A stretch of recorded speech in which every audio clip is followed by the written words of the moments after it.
Hi, I'm Wes, the Explosion, and this is the Backlog. I played Poison Control this week.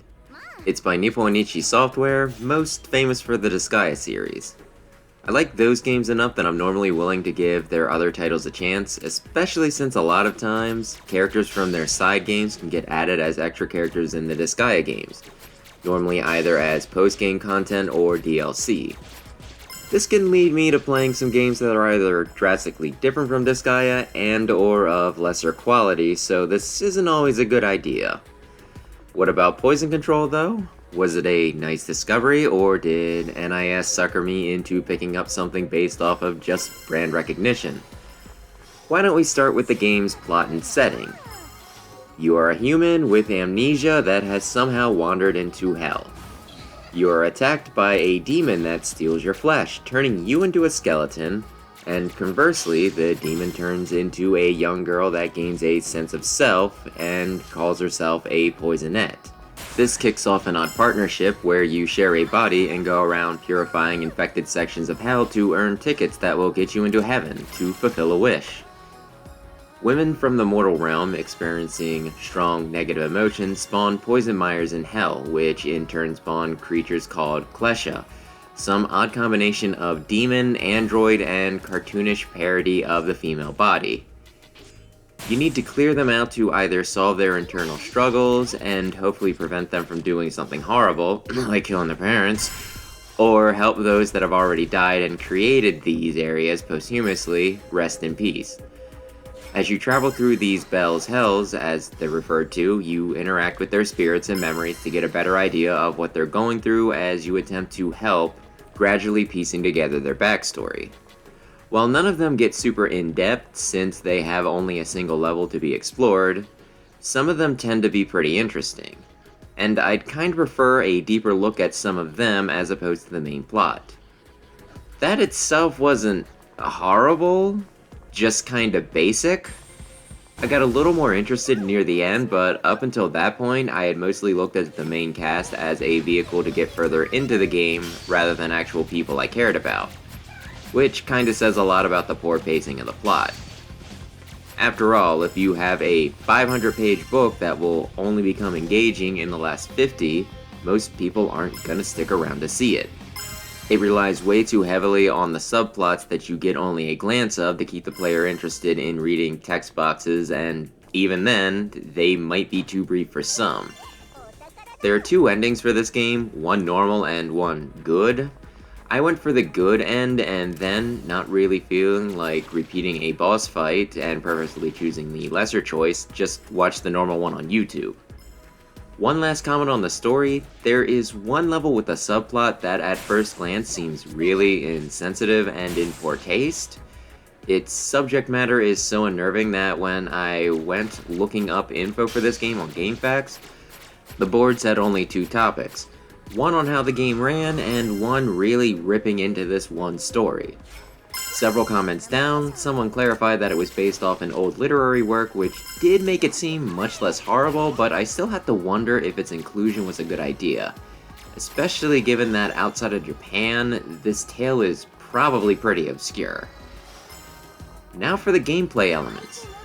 As I said before, you take on mission through the Bell's Hells to purify poison and take down the klesha. Doing both will advance the level, gain you experience, and generate money and power-ups. How this works is that you work together with Poisonette, each of you taking a different task.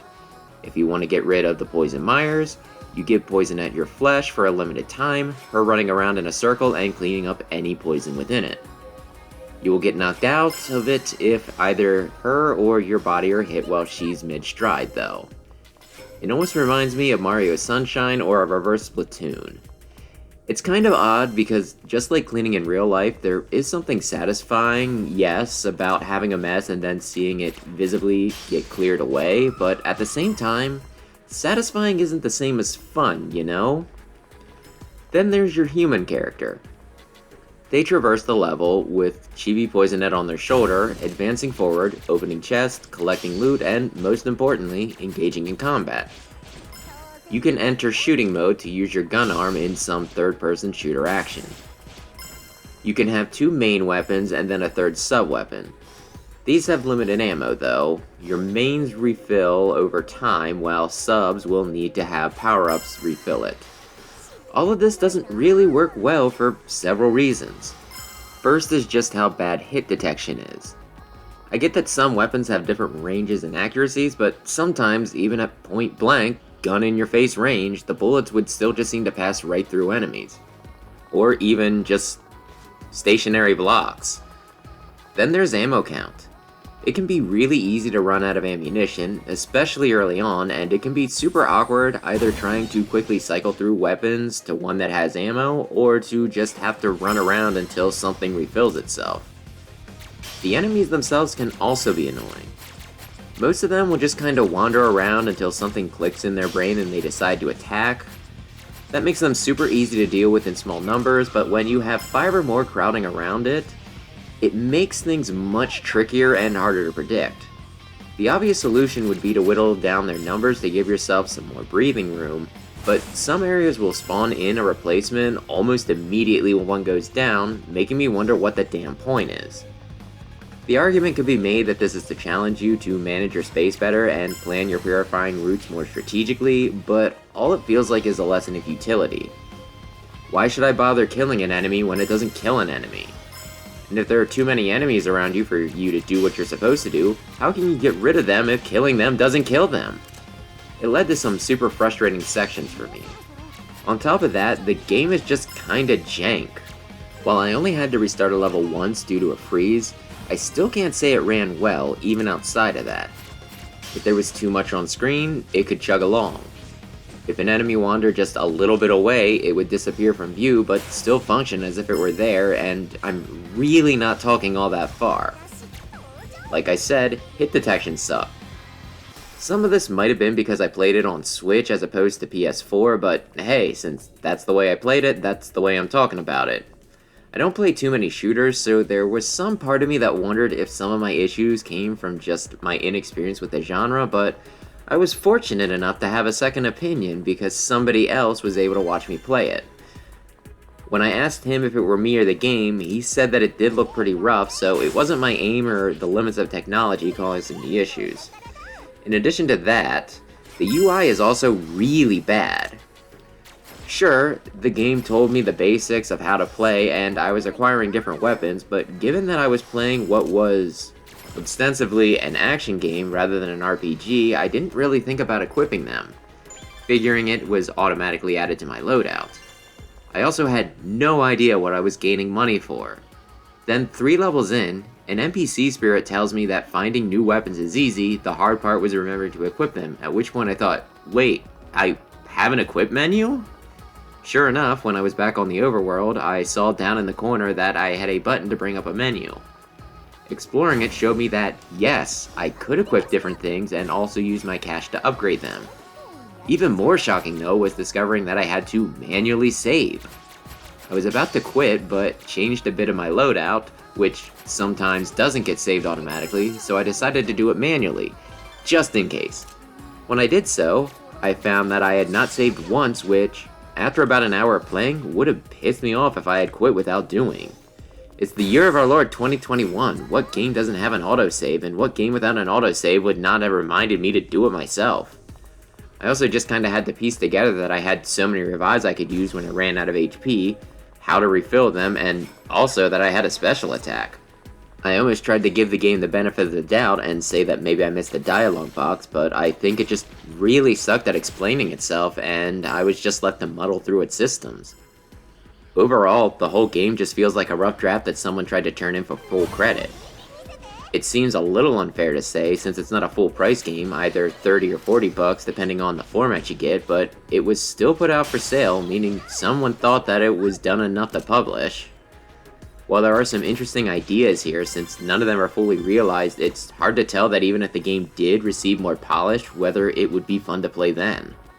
The game was just inoffensive enough that I rarely felt the need to just outright quit, but I don't think many would feel the need to finish it. While I don't regret playing it, I could have just as easily not, so I'd say Poison Control is pretty skippable. And now for the books I cleared this week. To justify my use of Smash Ultimate footage, let's talk bottom tier character Tomozaki. Despite them hardly ever talking about attack families, the series stand in for Smash Brothers anymore. The whole light novels do start off with the main character kicking the crap out of a classmate in the game though, so my choice of video stands. So then, I got through both Volume 4 and 5, though given that both are the shortest of the books so far and one story leads directly into the other, rather than closing an arc and allowing for some downtime, this wasn't as much of an investment as it might seem.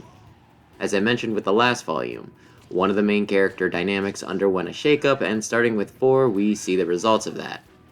The premise of the book centered around the shut-in gamer and perpetual loser Tomozaki getting advice for becoming better at life and social settings from the immaculately talented and seemingly without flaw Hinami, through assignments and goals phrased mostly through gaming metaphors. While they're still doing that, at least in general, now Tomozaki has a bit more wiggle room, the assignments being more suggestions that he can turn down rather than an absolute, and he also tries to convince Hinami of his own way of thinking on points he disagrees with, giving them, while not a totally equal relationship, one that at least feels a little more balanced. He also goes out of his way to help other people on his own initiative, rather than either seeking advice, permission, or even orders to do so, giving him a lot more autonomy and giving him more of his own personality rather than just going through the motions like some kind of automaton. Volume 5 takes a bit of a darker turn, the plot spilling from the end of 4 into that dealing with bullying. The material is heavier and more uncomfortable, some characters stepping up and showing their integrity, while others show a good deal of ugliness. The climax in particular contains a good deal of nastiness, but even with the unpleasantness, I still felt compelled to read on, even more so as I felt the need to see what the solution would be and how things concluded. It was interesting, though I hope the next book is a bit lighter.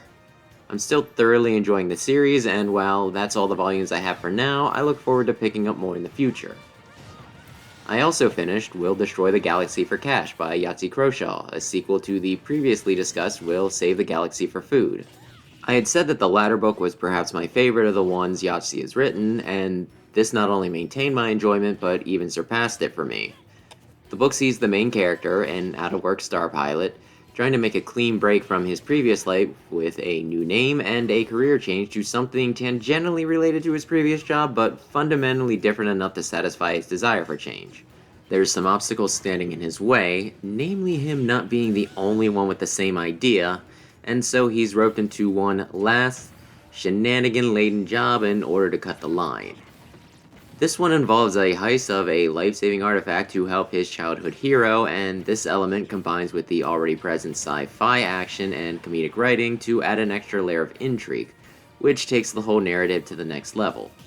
While many of the settings and themes are similar to the previous book, the sneaky, plotting angle keeps things fresh, and this is also further kept up by the cast of characters. The main character is back, of course, still blending qualities of selfish scoundrel and courageous hero, and while many others return, most keep more to the periphery to allow either new or previous characters only briefly introduced to shine. Malcolm Sturb is a reformed criminal who used to be so terrible his actions could only be described as supervillain. However, his wish to be helpful and have everyone get along caused me to have trouble reconciling his likable and good-natured current self with the horrible atrocities of his past. Davasham Derby was a skilled rogue and self-proclaimed master thief that, while equipped with the genius device of his own design and abilities that really could only be described as masterful, seemed to be trying just a bit too hard to look refined and talented, belying some personal issues attempting to be kept secret. To top it all off was a bad guy with the power of a god, contrasted to the dullest personality I've ever seen penned. The plot started off a bit slow to get things rolling and then quickly transformed into a non-stop thrill ride, the main character's goal constantly changing as the situation tossed curveball after curveball at him and his group. It kept me constantly guessing what would come next, what was really going on, and where everything would end up, and the climax was especially thrilling. Without getting too into it, it started off as a standard trope, then escalated into a truly novel situation, and finally one last showdown that exemplified science fiction action to really tie things up. And unlike the last novel, which ended in more of a gag that probably could have left it as a more open-ended tale, this one concluded seeming to prime up for a third novel, setting up potential issues that would likely need dealing with in the near future, and even steering things towards the elephant in the room, making me heavily anticipate the next installment. Of course, I believe his next book is going to be a sequel to Differently Morphous, so I might have to wait a bit. In case it's not obvious, highly recommended, especially if you enjoy sci-fi action, intrigue, sarcastic wit, or heist. And that's that. Since I didn't get through any books last week due to me being busy, I might have overcompensated this week on them. Hopefully that wasn't too boring. I kinda worry that some of my word choice made it sound like I was either trying too hard and talking out of my ass with fluff words rather than saying anything meaningful, but at the same time, I wanted to be a bit more in-depth than just saying, book good, I like. I probably need to find a better balance unless someone wants to validate me with words of praise. Anyway, that'll do it, so thanks for watching, maybe subscribe if you enjoy this sort of thing, and perhaps I'll see you in the next episode.